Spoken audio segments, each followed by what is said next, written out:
90 વર્ષીય વૃદ્ધને digital arrest કરનાર mastermind ઝડપાયો। 173 ગુના આચરનાર મુખ્ય આરોપી કંબોડિયાથી ગેંગ ઓપરેટ કરતો લખનૌ એરપોર્ટથી દબોચ્યો।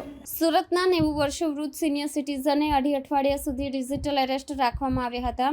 આ દરમિયાન તેઓના ઘરની બહારના સંપર્ક તોડી તેમના નામે પર્સનલ લોન સહિત વિવિધ પેમેન્ટ પ્લેટફોર્મ મારફતે 1.15 કરોડ રૂપિયા કાઢી લેવાયા હતા। આ મામલામાં સુરત સાયબર ક્રાઇમ પોલીસ મથકમાં ગુનો નોંધાતા અનેક આરોપીઓને ઝડપી લેવામાં આવ્યા હતા, પરંતુ મુખ્ય સૂત્રધાર પાર્થ ગોયાણી ભાગી છૂટ્યો હતો। ઉત્તર પ્રદેશના લખનૌ એરપોર્ટથી પકડાયો હતો। પાર્થ ગોયાણી છેલ્લા 3 મહિનાથી નેપાળમાં છુપાઈ રહેતો હતો અને ત્યાં પણ કોલ સેન્ટર શરૂ કરવાનો પ્રયાસ કરી રહ્યો હતો। તાજેતરમાં તે નેપાળથી લખનૌ આવ્યા બાદ ફરી કંબોડિયા જઈ રહ્યો હતો, ત્યારે લખનૌ એરપોર્ટ પરથી સુરત સાયબર ક્રાઇમની ટીમે તેને ઝડપી લીધો હતો। પાર્થ ગોયાણી કંબોડિયામાંથી પોતાના નેટવર્ક દ્વારા વિશ્વના અલગ અલગ દેશના અને ભાષાના કોલર્સને નોકરી ઉપર રાખીને ભારત સહિતના દેશોમાં કોલ સેન્ટર ચલાવતો હતો। તેના સંપર્કમાં ઘણા ચાઇનીઝ ગેંગના સહભાગી પણ જોડાયેલા હતા। તે પાકા પ્લાન હેઠળ સોફ્ટવેર દ્વારા ભોગ બનેલા લોકોના ફોન લેપટોપ પર કંટ્રોલ લઈ લેતા અને પછી તેને ડિજિટલ અરેસ્ટમાં રાખી લોન લઈને પૈસા ટ્રાન્સફર કરાવતા। આરોપી ડિજિટલ અરેસ્ટના નામે ઘરમાં જ પૂરી રાખતો।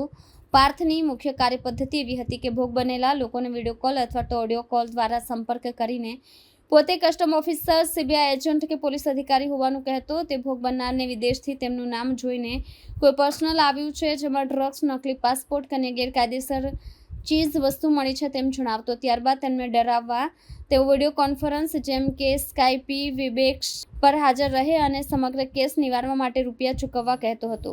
ગુનાખોરી એટલી પદ્ધતિસરની હતી કે ભોગ બનનાર વ્યક્તિઓ પોતાના ઘરમાં પુરાઈ જાય અને બહારની દુનિયા સાથેનો સંપર્ક તોડી દેતા હતા, જેને ડિજિટલ અરેસ્ટ કહે છે। પ્રથમ પકડાયેલા આરોપીઓ પાસેથી મળ્યું હતું મોટું નેટવર્ક। આ પહેલા પણ સુરત સાયબર પોલીસ દ્વારા રમેશ કાતરિયા, ઉમેશ જિંજાળા, નરેશ સુરાની, રાજેશ દિહોરા તથા ગૌરંગ રાખોલિયા જેવી ટોળકીની ધરપકડ કરવામાં આવી હતી। તેઓ પાસેથી mobile phone 9, debit card 46, chequebook 23 તથા સિમ કાર્ડ 28 મળીને કુલ 15.37 લાખનો મુદ્દામાલ કબજે કરવામાં આવ્યો હતો। Surat crime branch DCP Bhavesh રોઝિયાએ જણાવ્યું હતું કે પાર્થ ગોયાણી અગાઉ પકડાયેલા આરોપીઓ પાસેથી ફેક બેંક એકાઉન્ટ્સ મેળવતો હતો, તેમાં પૈસા ટ્રાન્સફર કરાવતો અને ત્યારબાદ તેમાં રૂપાંતર ક્રિપ્ટોકરન્સી USDTમાં કરી ચાઇનીઝ ગેંગ સુધી પહોંચાડતો હતો। વધુ તપાસમાં સામે આવ્યું છે કે આ ગેંગે અત્યાર સુધીમાં દેશમાં કુલ 173 જેટલા ગુનાઓ આચર્યા છે, જેમાં માત્ર ગુજરાતમાં જ 9 જેટલી ફરિયાદો નોંધાઈ ચૂકી છે। પોલીસે કરેલી કાર્યવાહી હાલમાં પાર્થ ગોયાણીને સુરત લાવવામાં આવ્યો છે અને વધુ પૂછતાછમાં અનેક નામો બહાર આવવાની સંભાવના છે। સાયબર ક્રાઇમ પોલીસે ગુનાની સમગ્ર ગાંઠ ઉકેલવા અને અન્ય રાજ્યોમાં નોંધાયેલા ગુનાઓ સાથે લિંક શોધવા તપાસ આરંભી છે। ગઈ તારીખ 27/11/2024ના રોજ સુરત સાયબર સેલ દ્વારા એક મોટું ડિટેક્શન કરવામાં આવ્યું હતું, જેમાં વરાછા વિસ્તારમાં HDFC બેંકની બહારથી 5 માણસોને એક i20 કાર સાથે પકડવામાં આવ્યા હતા। આ કારમાંથી સાયબર ક્રાઇમની ટીમને 9.5 લાખ રૂપિયા જેટલા રોકડા મળ્યા હતા અને ગાડીમાં રમેશ કાતરિયા, ઉમેશ જિંજાળા, નરેશ સુરાણી, રાજેશ દિહોરા અને ગૌરાંગ રાખોલિયા 5 લોકોની ધરપકડ કરવામાં આવી હતી।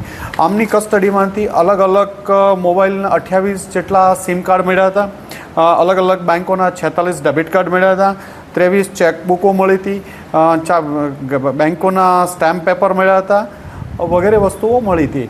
આ લોકોની પૂછપરછ કરતાં આ ગેંગ આખી ડિજિટલ અરેસ્ટના કેસો સાથે સંડોવાયેલી હતી અને આમની પૂછપરછ દરમિયાન ટોટલ 173થી વધુ ફરિયાદો ગુજરાત અને અલગ અલગ રાજ્યોમાં 24 જેટલા સ્ટેટોમાં દાખલ થયેલી હતી।